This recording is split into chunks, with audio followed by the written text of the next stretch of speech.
के बहले वाला महानदी के बारे में, कृष्णा नदी के बारे में, कावेरी नदी कौन बड़का नदी है से हो गया। एकरे ने पन्ना पलटे के बाद वाला कंप्लीट करना जेकरा में देखे के है पहले कि नदिया एक वार्षिक जल प्रवाह यानी कि एक में कितना पानी बहता है से और उपयोग होती है कितना उपयोग में होता है, कितना भंडारित रह जाता है।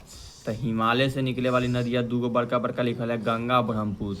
एगो सिंधु नदी है तो वो अपने भारत में तो गुजरबे नहीं करता है, इसलिए न तो एकरा में लिखा गया है घन किलोमीटर में 501 रहता है और उपयोग होने वाला में 250 और भंडारण रहता है तो 37.40। इसी तरह ब्रह्मपुत्र से जो पानी आता है से 737 ठीक ना घन किलोमीटर में, यानी इसको क्यूब किलोमीटर या किलोमीटर क्यूब इतना पानी आता है में। पानी के जो घनत्व नापा जाता है जैसे डिब्बा में पड़ता है तो आयतन पड़े थे 3 गुने लंबाई करके कि लंबाई चौड़ाई या ऊंचाई को, तो उसी तरह करके इतना में आया है। तो किलोमीटर क्यूब है ये 24 किलोमीटर क्यूब में है उपलब्ध में होता है। इतना भंडारी इतना ही रुक जाता है जब वर्षा के समय आता है तो पानी इतना ओमा है गुजरता है जैसे अपना से दहाड़ में, लेकिन ओमा से इतने उपयोगी में आता है और इतने अंतिम में जब वर्षा चल जाता है बाढ़ चल जाता है तो कितना बचल रहता है, देखता अभी तनका सानी पानी बचल है नदी में से। तो वैसी दक्षिण भारत में नदिया वाला में से सब रहता है से कर देखो महानदी के लिए ये 67 ठीक ना घन किलोमीटर में 50 देता है तो ज़्यादा इंपॉर्टेंट है कृष्णा का आगे छोड़।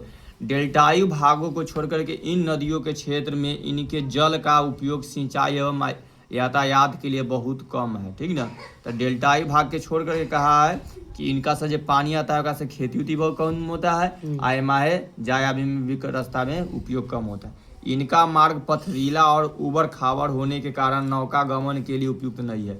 लेकिन जी सब नदी है एकरा वाला नदी में रास्ता में क्या है बहुत पत्थर कंकड़ मिल रहा है जिसका वजह से कोई नदी जाए और उबड़ खाबड़ है। अगर अच्छा रहेगा ना कहीं तो पूरा टिकुले है कहीं तो पूरा गड़बड़े है ठीक। तो नदी सालों भर जल भी नहीं मिलता है इस नदी में खाली वर्षा के समय में रहता है तो नदी मिलता है एक अलावा पानी रहबे न करता है। तो में कोई नदी में कैसे कोई जहाज चलेगा। जैसे अपना यहाँ कहीं नदी आ गया तो में सब दिन पानी रहता है इतना गहराई बनल है तो देख रहा है पानी जहाज चल रहा है से। नदियों के मार्ग में जल प्रपात भी है और नदिया के रास्ता में यानी कि अगर कोई पहाड़ पर से गिर रहा है पानी वही नदी तो जल प्रपात बना देता है। संसार का सबसे ऊंचा जल प्रपात एक जरसोपा जल प्रपात है ठीक ना। संसार के सबसे ऊंचा जल प्रपात है बार बार दिए हुए थे पीछे वाला नहीं पड़ा है जिसको जोग गोरसप्पा भी पढ़ते हैं जोग प्रपात का हो या जोग गोरसप्पा इसको महात्मा गांधी नाम दिया ठीक ना। इनमें जरसोपा नाम दिया गया है जोग प्रपात नाम दिया गया है जोरसोपा ठीक ना। तो ये वाला दिए थे कि संसार के सबसे ऊंचा जल प्रपात कौन यानी कि सबसे ऊपर पहाड़ पर से गिरे वाला जल प्रपात का नाम है जोग प्रपात। हाँ ये नाम है लेकिन ये वाला नाम ज्यादा याद रहता है। कितना ऊंचा से गिरता है 271 मीटर ऊंचा पर से गिरता है। नाम क्या है जोग प्रपात जो पश्चिमी घाट से निकल करके अरब सागर में गिरने वाली सारावती नदी पर है। और कौन नदी बनाती है तो सारावती नदी से आगे सुन। इसमें जल विद्युत उत्पन्न की जा रही है। यह नदी जब निकलती है बहुत जोर से ऊपर से धारा गिरती है और तेज वाला से गिरती है तो यहाँ पर टरबाइन मोटर लगा दिया गया है तो इससे जल विद्युत भी उत्पादन यानी कि बिजली भी पैदा करता है। सबके घर में विद्युत दे रहा है सब पंखा चला रहा है। यगना शिव समुद्रम हुंडू गोकक कायकारा सब नदी के नाम है। बिहार आदि दक्षिणी पठार के अन्य प्रसिद्ध जलप्रपात है। तो सब इन नदियों पर से बहने वाला सब जलप्रपात है यानी कि सब शिव समुद्रम जलप्रपात बहुत फेमस सब है। यहाँ पे सब घूमे हुए अभी गर्मी के दिन में जाता है पूरा वहाँ पे कितना अगर वीडियो देख रहा होगा जलप्रपात पर के तो यही सही इलाका में के देखता होगा जगह झरना कहते हैं हम लोग। तो ये सब शिव समुद्रम बिहार दक्षिणी पठार के अन्य प्रसिद्ध जलप्रपात।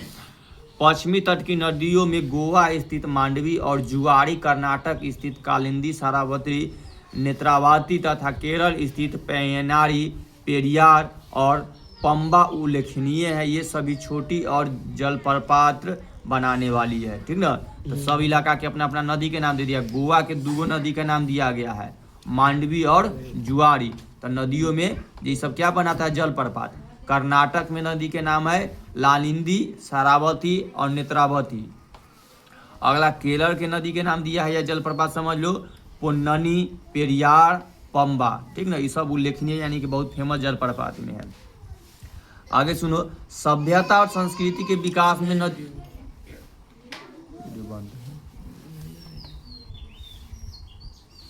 ऑटोमेटिक हो गया ना सब अपने आप देखेगा तू इधर तो ध्यान नहीं करता है तो उधर चढ़ जा, आ जाओ इधर ये पर बैठो, ये प्रिंस कितना अच्छा बैठो है, यहाँ से मुड़ी घुसाया ना।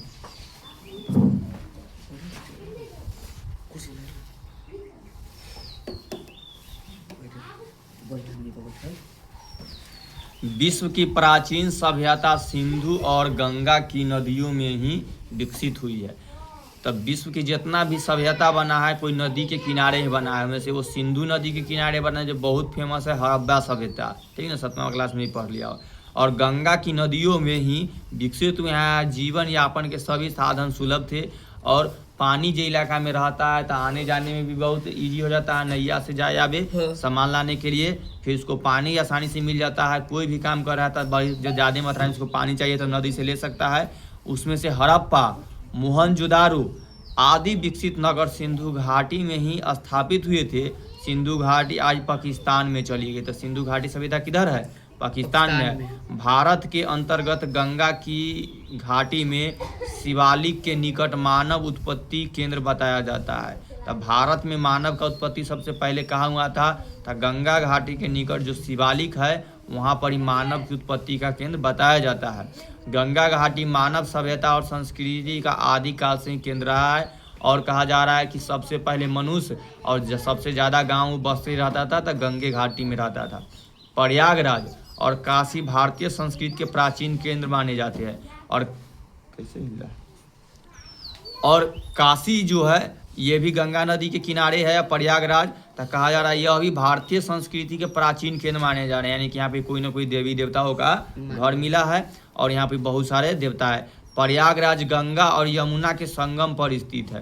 प्रयागराज ऐसे 3 नदियों के संगम पर है, गंगा नदी, यमुना नदी और सरस्वती नदी। तो दुइयों को ज़्यादा महत्वपूर्ण है, तो गंगा और यमुना के संगम पर यानी कि मिलान पर है। यहाँ मकर संक्रांति के अवसर पर श्रद्धालु भक्त एकत्र होते हैं और गंगा स्नान कर पुण्य कमाते हैं। यही जो 4 साल पर यहीं पर ही महाकुंभ मेला लगता है। तो प्रयागराज है जहाँ पर ही मकर संक्रांति ठंडे के समय में मेलो लगता है। काशी में श्रद्धालु भक्तों में भीड़ सालों भर बनी रहती है। जो बनारस है उसी को नाम काशी है। यहाँ पे हर रोज़ शाम को गंगा आरती होता है, बहुत फेमस है। यहाँ पे सालों भर भक्त लोग आते रहते हैं। यहाँ वे गंगा स्नान और पूजा पाठ का लाभ उठाते हैं। भारत में नदियों के किनारे बसे अनेक स्थान है, तो सभी लोग यहाँ गंगा स्नान करते हैं, पूजा पाठ के लाभ उठाते हैं, ठीक है। और भारत में नदियों के किनारे बसे अनेक स्थान है, तो बहुत सारा ऐसा शहर है, बहुत बड़ा बड़ा शहर है जो नदी के किनारे बसा हुआ है। और वो नदी के किनारे बसा हुआ रहने के कारण ही उतना प्रसिद्ध है, उतना वहाँ पे आमदनी होता है, लोगों कमा सकता है। तो बसा स्थान है जो सांस्कृतिक केंद्र माने जाते हैं और वहाँ मंदिर का निर्माण किया जाता है। तो संगीत और वहाँ पर मंदिर में प्रयागराज और काशी प्राचीन काल से प्रसिद्ध शिक्षा केंद्र भी रहे हैं। तो यहाँ पढ़ाई लिखाई और साथ ही साथ मंदिर पूजा पाठ भी रहे हैं।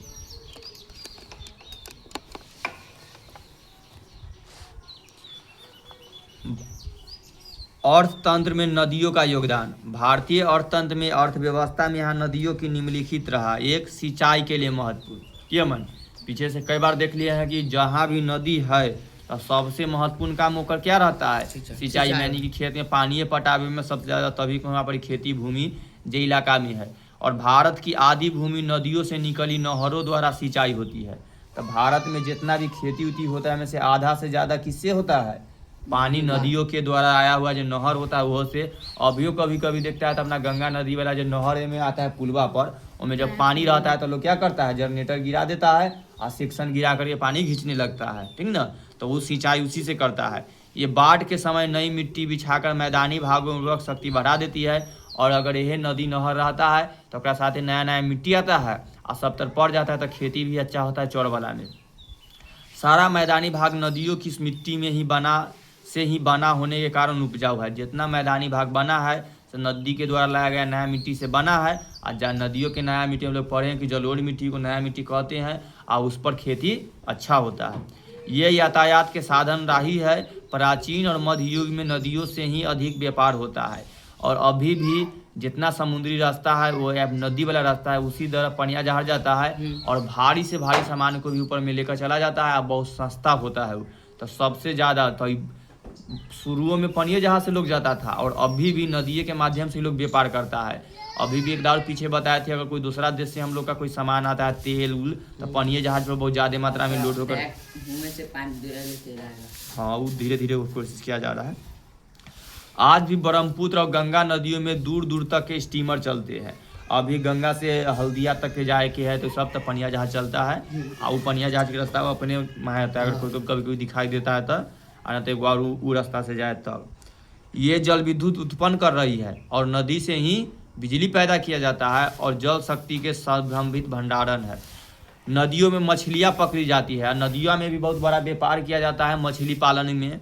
और पूर्वी भारत में कितने ही लोग आहार में मछली का प्रमुखता है। जितना शहर के बगल में इधर ध्यान दो रे कि अगर कोई नदी समुद्र है तो आदमी वहाँ के क्या कर रहा है, सबसे ज़्यादा मछली पकड़ करके लेकर के आ रहा है और मछली भी बेच रहा है। ताकि मछली पकड़ने में जो तनी मनी मेहनत लगा से उतने पैसा खर्च हो रहा है और उसको बेच करके उसका व्यापार चल रहा है, घर चला है और मछली खूब खाता है। जैसे पश्चिम बंगाल आंध्र प्रदेश बहुत फेमस है, कोलकाता में वहाँ नदी के किनारे कर सके बहुत सा शहर है, जाता है सब खूब मारता है और धान खूब उपजाता है, मछली भात खूब खाता है। तब मछली के पकड़ती है और अधिक लोग आहार में भी सबसे ज़्यादा क्या खाता है तो मछली ये लोग। और मत्स्य उद्योग में बहुत ही आजीविका है, बहुत लोग का घर इसी पर चल रहा है, पालो पोसो काटो बेचो इस तरह पे मारे पर। कई ऐसा जगह पर ये इलाका में है जहाँ पर जाता है तो रात दिन खाली मछली खाने के मिलते हैं, यानी कि सब्जी खरीद कर कोई लाना नहीं है, खाली मछली। नदियाँ उद्योग केंद्र में और नगरों की स्थापना और विकास में मदद करती है। नदी जहाँ रहेगा वहाँ पर कोई ना कोई फैक्ट्री उक्ट्री लगाने में आसानी हो जाता है। और स्वर्ण रेखा जो जमशेदपुर के विकास है, झारखंड राज्य में जमशेदपुर शहर है, ठीक ना, जहाँ जिसको टाटा नगर कहा जाता है, यानी कि टाटा वाला जितना चीज़ समझता है लोहा बनने के लिए। तो ये जमशेदपुर शहर है, पूछता है कि किस नदी के किनारे है, तो स्वर्ण रेखा नदी के किनारे है, ठीक। और उसी तरह कोलकाता शहर है जो हुगली नदी के किनारे है। अब बनारस है जो काशी पर है और कानपुर वो गंगा नदी के किनारे है। तो हम लोग बहुत पहले भी बहुत सारा दिखा दिए कॉपी में, देखना सभी नदियों के किनारे बसा हुआ शहर वाला के लिखायल है कि कौन शहर कौन नदी के किनारे बसा हुआ है। तो गंगा के किनारे बसल में से है कि पूछे बनारस और कानपुर कौन नदी के किनारे है, तो गंगा नदी। कोलकाता किस शहर के किस नदी के किनारे है, तो हुगली नदी के। और जमशेदपुर किस नदी के किनारे है, तो स्वर्ण रेखा नदी के। और उसी तरह बताए थे कि पटना शहर किस नदी के किनारे बसा हुआ है, गंगा नदी के किनारे। और दिल्ली किस नदी के किनारे बसा हुआ है, यमुना नदी। दिल्ली पूछे कोलकाता। और नदियों का प्रदूषण, अब नदी से तो लाभ हो गया, नदी कितना प्रदूषित हो रही है से। नदी प्रदूषण के तात्पर्य है कि नदी जल के भौतिक, रासायनिक और जैविक गुणों में ऐसा परिवर्तन लाना कि उसके रूप, गंध और स्वाद में जीवों को स्वस्थ और कृषि उद्योग वाणिज्य में हानि पहुँचे। अगर कोई नदी के ओकर रूप जो स्वच्छ पानी है वो देखने में गंदा लग रहा है, या कोई नदी के पास गया बहुत वो गंध दे रहा है, या कोई उमें के नदी के पानी कोई जानवर पी रहा है उसको पीने में अच्छा नहीं लग रहा है, स्वाद खराब हो गया है, या कोई के पानी ठीक ही है लेकिन पीने से कोई बीमार हो रहा है, या कोई उमें से पानी खेत में पटा दिया, खेत के फसल खत्म हो गया, इस सब में, या उमें से कोई पानी ले रहा है, कोई फैक्ट्री वाला पानी उपयोग कर रहा है और वो अच्छा से नहीं कर पा रहा है, मतलब कि वो पानी प्रदूषित हो गया है। तो नदियों का प्रदूषण का अर्थ क्या है कि अगर उसमें रूप, रंग, जीवों, गंध आ गया है तो पानी क्या हो गया, प्रदूषित हो गया नदी। आई प्रदूषण होने के क्या क्या कारण है कि अगर नदी के बसे जितना भी गांव या शहर है तो अपन मल मूत्र सब वही में गिरा रहा है या कचरा फेंक रहा है, तो क्या हो जाएगा, वो नदियाँ वहाँ की प्रदूषित हो जाएगी। जैसे अपना चौक पर पूरा बाजार है तो सब आदमी कचरा कहाँ जाता है, ओकर नहरे में गिरता है। अगर कितना के भी नाला खुलल है तो सब गंगे जी के पास में जाता है। उसी तरह अगर पटना के किनारे जितना शहर बसल है, गंगा नदी के किनारे जितना भी शहर बसल है या कोई भी नदी के किनारे शहर, ओकरा में कोई ना कोई फैक्ट्री बसले है, तो फैक्ट्री में के जितना भी बाथरूम वाला रहेगा से, या ओकरा काम करे में जितना उपयोग हुआ धुलैया सफैया में, तो जितना पानी होगा से कहाँ गिराएगा, गंगे नदी में गिराता है। इसीलिए क्या हुआ है, गंगा नदी प्रदूषित हो गई। सबसे ज़्यादा यमुना नदी जो दिल्ली के किनारे बसा हुआ है, सबसे ज़्यादा फैक्ट्रिया कहाँ है? दिल्ली में है। तो दिल्ली के जितना भी कचरा वाला होता है या अगर ओकरा बगल वाला अगर उस सब में चमड़ा उद्योग है तो ओकरा धोने में जितना भी सफाइया करता है सब पानी क्या गिराता है? यमुना नदी में गिरा देता है। तो सबसे प्रदूषित नदी यमुना नदी बन गई है अभी भारत में हम लोग के। तो मल मूत्र कचरा। अगला देखो, चीनी मिल निकला से, चमड़ा के मिल या तेल सोदा कारखाने के जितना अपशिष्ट पदार्थ होता है नदिया में डाल देता है, नदी प्रदूषित। वहाँ के तो नदी एकदम पूरा फेन छोड़ता है। कृषि कार्य में रासायनिक खादों का उपयोग और कीटनाशक दवाओं का छिड़काव करता है। लोग खेती उती करने में बहुत ज़्यादा मात्रा में दवाई दे देता है, वर्षा में बहकर फिर वो नदी में चल जाएगा तो सब प्रदूषित। जिनके बहकर नदी में आ जाने से नदी का जल भी पारिस्थितिकी तंत्र बिगड़ जाता है और जलीय जीव मरने लगते हैं। ताकि दवाई छीटा है वो बह कर के चल गया पानी में और नदी में जितना भी जीव जंतु था वो सभी जल दवाई के कारण मर गया है। तेल वाहक जहाज़ों से तेल का रिसाव। अगर कोई समुद्र में है चाहे नदी में है, कोई जहाज़ जा रहा है, तेल लेकर के जा रहा है या तेल निकाले वाला है तो धीरे धीरे तेल छोड़ते रहता है तो पानी में क्या मिल जाएगा? तेल मिलावट हो गया है। या मरे हुए जानवरों और मानव सबों को नदी में प्रवाहित। ये तो सबसे ज़्यादा लोग यही करता है, क्या काम करता है कि पूजा पाठ कर लिया और जितना कचरा है उसका गंगा जी में जाकर बहा है। कई मुर्दा तब जला लिया हमें बाजे रख बचा। तो आदमी क्या कर रहा है? एगो मानवता एगो कर्म करेगा फिर में एगो कर्म कर देता है। या जितना का आदमी का जानवर मरता है आराम से उठाए ले गया और नदी में फेंक देता है, उस सर गल करके पूरा महक्या। तो कितना स्टोर करेगा? कोई के घर में अगर कपड़े खींचाता है तो कितना पानी बिगाता है। तो कम मात्रा में तो हाँ, तो मात्रा कम कर लेता है लेकिन उनको कोई उपाय अभी तक नहीं निकाल पाया लोग। तो मात्रा कम करने के लिए कहा जाता है, लेकिन आदमी के देखता है कपड़े खींचता है तो इतना ना कपड़ा खींच में पानी यूज कर देता है कि अगर एगो कपड़ा खींच रहा है तो 3-4 बाल्टी तक खत्म। वो पानी कहाँ फेंकेगा, कहाँ रखेगा? वो डेली के काम है, उतना मात्रा डेली निकलेगा तो बड़ा स्रोत चाहिए ही रहने के लिए, तो स्टोर नहीं कर सकता है अपना दोबारा। तो ये सब बाह्य। या कोई मानव का शरीर सर जितना के भी मरल घटल रहता है सब जाएगा नदी में। तो ये वो कहता है कि भगवान के नाम पूजा किया है, जैसे ओहे में करता है ओहे में कितना लोग गंगा जी समय कीड़ा नहीं। हाँ, उस बहता हुआ पानी है तो तब के ठीक है, फिर भी प्रदूषित हो ही रहा है। लोग क्या काम कर रहा है? वहीं पर मरल है वहीं में जाता है, नहाता हुआता है, सारा घर के कचरा ले जाएगा, वहीं में दहा देगा, फिर गंगा जी भर करके वही जल लेकर चल जाएगा, पूजा करेगा। हमें कीड़ा काहे लगता है सर जी? लगता है प्रदूषित पानी अगर कोई ठहर गया ना बहुत दिन तक लग जाएगा। गंगा जी के पानी, गंगा जी के बहुत दिन से अगर चलते आ रहा है, जो भी पता किया जा रहा है वो हम बता रहे हैं कि न लगने खैर कि वो बहता हुआ पानी है, ठीक है, हमेशा हिमालय से निकलते हुए रुका हुआ पानी कहीं नहीं है, ठीक। में बंद रहता है तो रुका। हाँ, तो रुका हुआ है तो वो कोई ज्यादा दिन तक आदमी थोड़ी ना रख लेते, तो बार बार यूज करके खत्म कर देता है। अगर 1 साल तक कोई के घर में तो देखना पानी के तनी सनी हो जाता है, अलग टाइप के लगल है। हाँ, तो वो हो ही नहीं गया खराब। हाँ, भले और सब पानी है तनी जल्दी खराब होता है, लेकिन गंगा जी के पानी कुछ लंबा समय तक चल रहा है, तो ओकरा में जो कुछ पाया जा रहा है तत्व जो, हाँ बोलो। वो पानी जलाते हैं गंगा जी से तो साफ हो जाता है कि हाँ, तो अस्थिर जब पानी के ऐसू गंदा में मिलल है, अस्थिर छोड़ जाएगा तो सब गंदगी कहाँ चला जाएगा? नीचे बैठ जाता है और ऊपर से अच्छे ना बुझाएगा। नदियों के आर पर बांध बनाकर उसके प्रवाही जल को रोकना, और कुछ जगह पर बांध बना दिया जाता है जिसकी वजह से पानी रुक जाता है, तो उससे भी प्रदूषित है। औद्योगिक क्षेत्र में बढ़ती प्रदूषित गैसों के वायुमंडल में प्रवेश करने के फलस्वरूप अम्लीय वर्षा होता है और जिससे समुद्री मछलियाँ और जीव मर जाते हैं। हम लोग पीछे टॉपिक में पढ़ लिए अम्लीय वर्षा के बारे में कि जब अम्लीय वर्षा होता है तो वो सब पानी कहाँ फिर जाएगा? नदी और में जाएगा, और नदी में अम्लीयता की मात्रा बढ़ गया तो सभी जीव जंतुओं को खतरा हो जाएगा। चलो खत्म। गंगा जी में देखो मछली है नहीं ना है, होगा पता नहीं चलता है ना। खाली ये को है अच्छी डॉल्फिन ना, डॉल्फिन है तो डॉल्फिन है एगो में ना, इस सोच बढ़िया है। अरे वो है महक वो पता है। तो देखो प्रमुख जलाशय या झीलें, ठीक। तो जलाशय या झील में जलाशय की अफवाह का बोध नहीं होता है। कुछ ही जलाशय नदियों को जन्म देते हैं और फिर उनका जल प्रवाहित होता है। भारत में छोटी बड़ी अनेक झीलें हैं जिनमें जम्मू और कश्मीर में डल और बुलर झील, हम तो पीछे टॉपिक में पढ़ चुके हैं कि जम्मू कश्मीर के जो डल झील है बुलर झील है फ्रेश पानी मीठे पानी की झील है। उसी तरह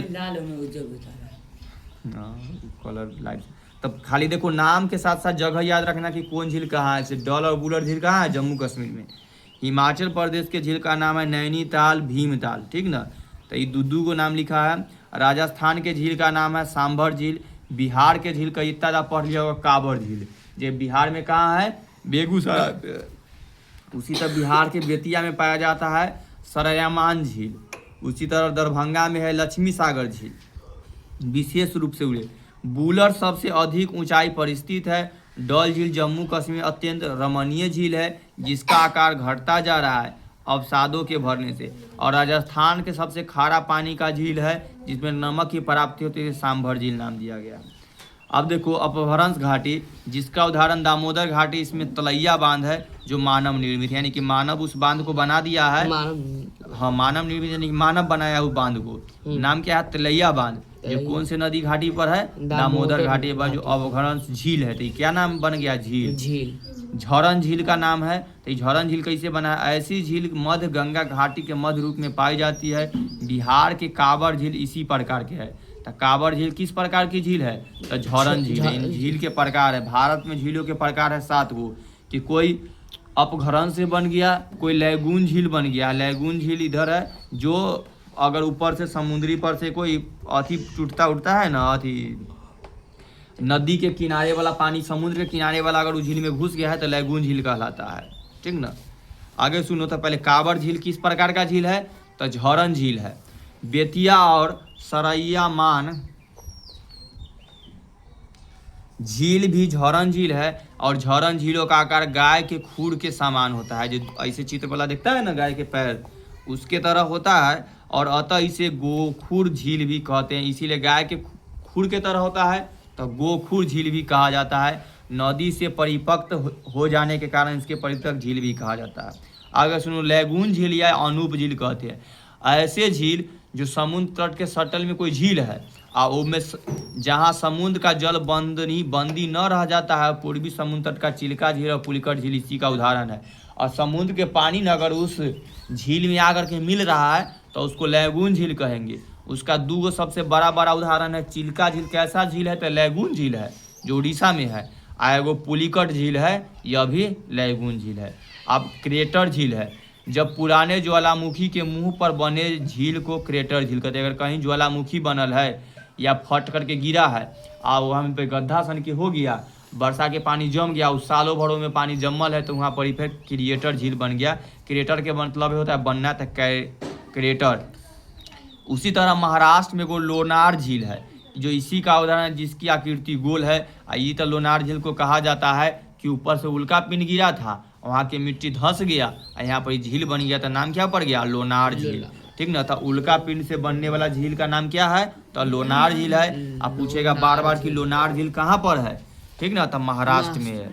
अब अवरोधक झील होता है, पहाड़ी क्षेत्रों में भूसंकलन के कारण ऐसी झीलें बनती है। यानी कि पहाड़ी इलाका में ना कहीं भी मिट्टी उट्टी धंस जाता है, धंस गया, चाहे नीचे धंस गया, अगर जनी नीचे धंस गया, पानी छूट गया, तो यहाँ पे झील बनल रह जाएगा।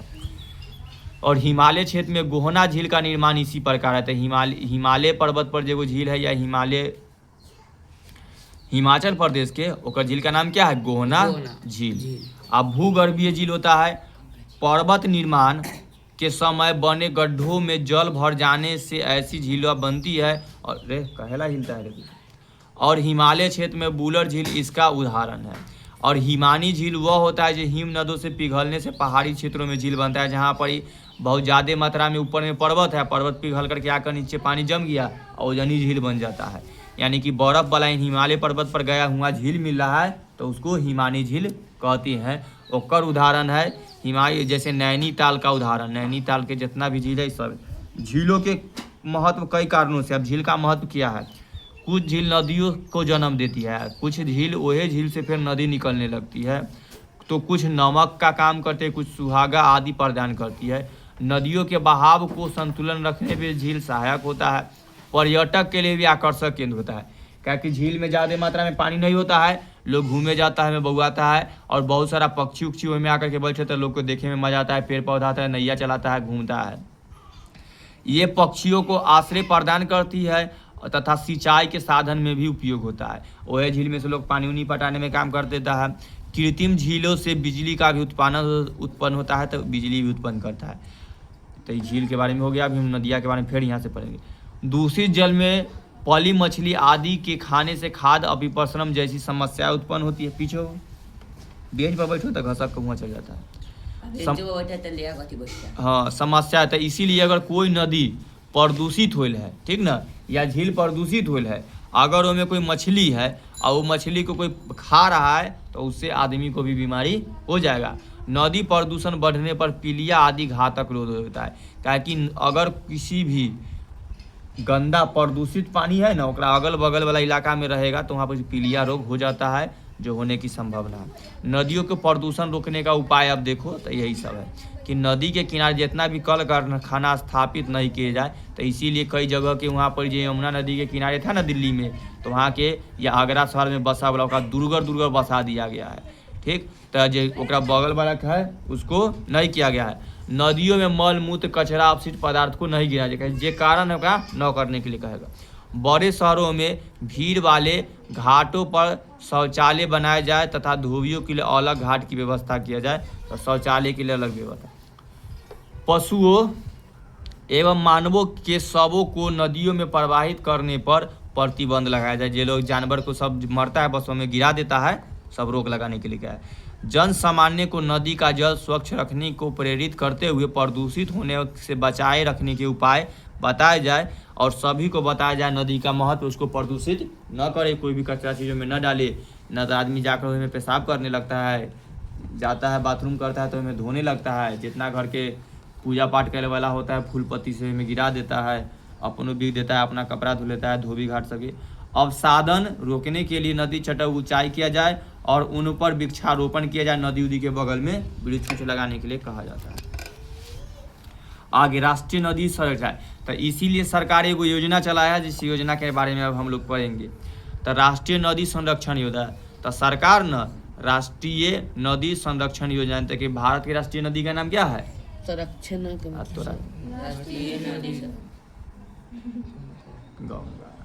कॉन्फिडेंस आता है।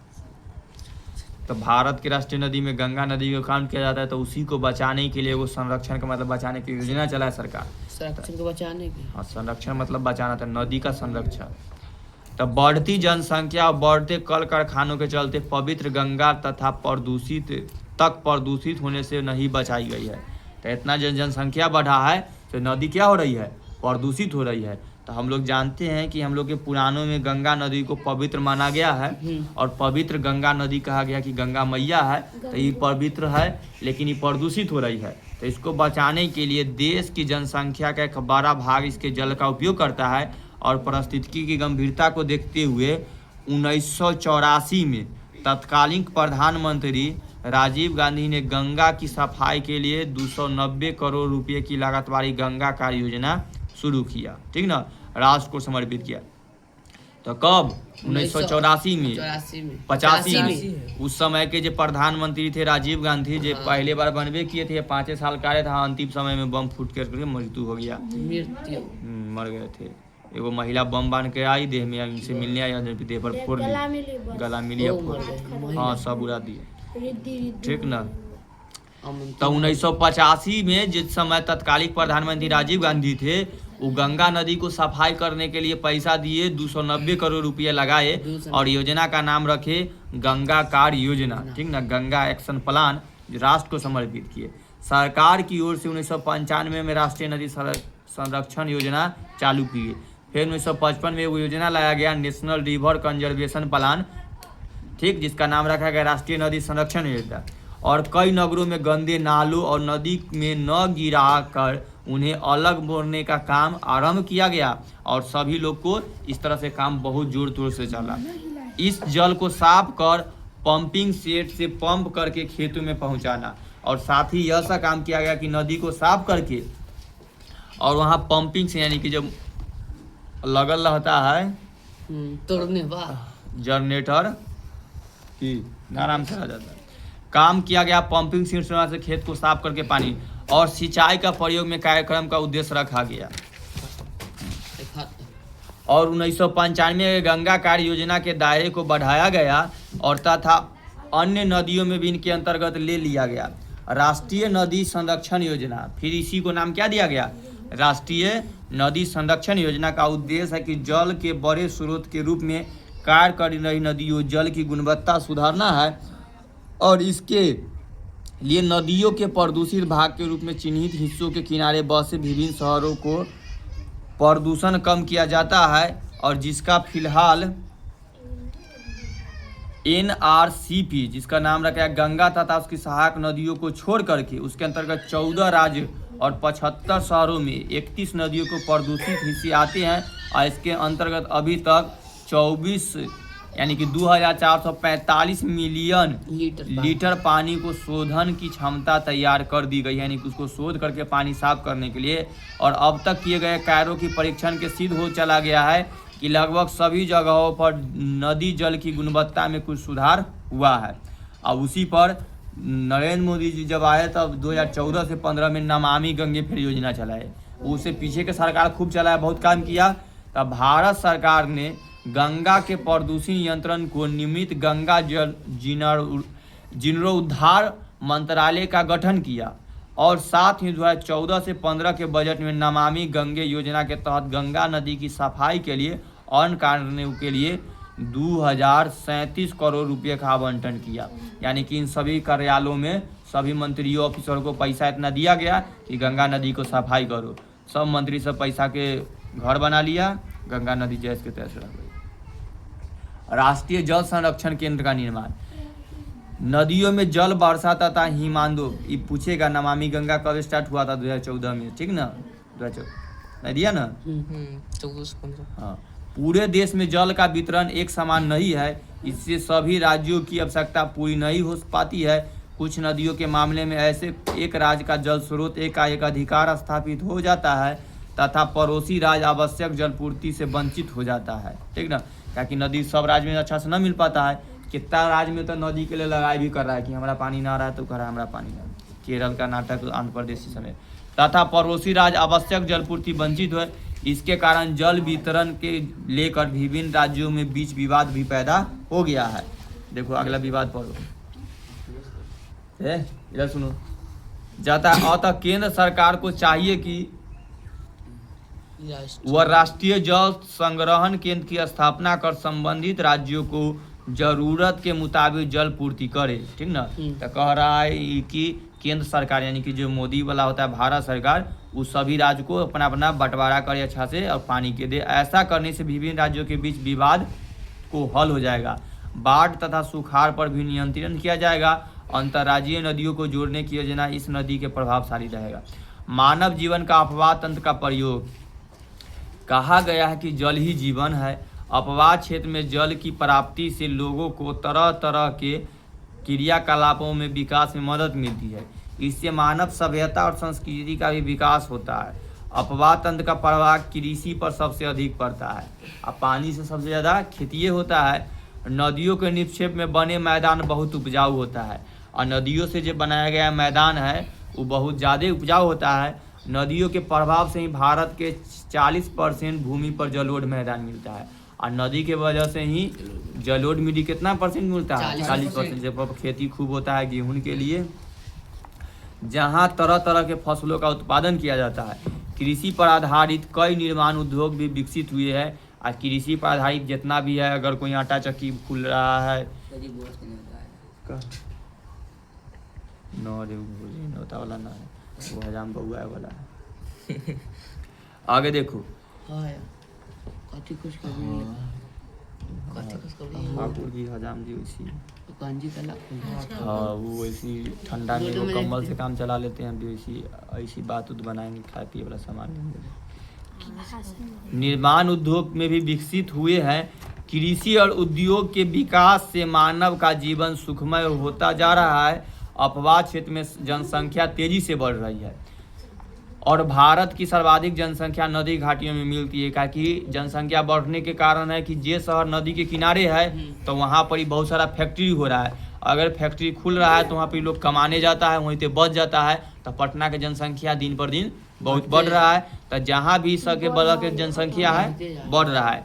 नदियाँ प्राचीन काल से ही यातायात की सुविधा प्रदान करती है। जितना भी नदी है शुरू से आने जाने में मदद करती है, जलमार्ग का काम करने में, व्यापार की सहायता में, पीछे टॉपिक हम लोग पढ़ ही लिए है, और राष्ट्रीय जलमार्ग का विकास हुआ है। देखो कुछ जलमार्ग के कितनी ही नदियां पर बांध बनाकर बहुउद्देशीय परियोजनाएं चलाई गई, जैसे बाढ़ नियंत्रण काम होता है, विद्युत उत्पादन होता है, यानी कोई नदी पर कोई बाढ़ बना है ना तो उस पर इसका काम, सिंचाई का काम होता है, या वहाँ पर बांध बना करके मछली उत्पादन होता है, पर्यटन के काम भी होता है, क्या है कि वहाँ पर घूमने वाला आदमी भी आ जाता है।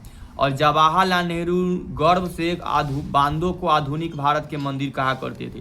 तब बार बार पूछा जाता है कि कोई नदी पर अगर बांध बन गया है तो उसे किसने कहा है भारत के बांधों को कि आधुनिक भारत के मंदिर है, यानी कि भारत के बांधों को आधुनिक भारत का मंदिर किसने कहा है, तो जवाहरलाल नेहरू जी कहे कि जो बांध बन रहा है ना ये हमारे भारत का मंदिर है, ताकि यह मंदिर से बहुत सारा होगा आदमी घूमेगा आएगा। तो नेहरू जी, तो पंडित जवाहरलाल नेहरू जी ने क्या कहा था, बांध को क्या कहा है, बनाए थे।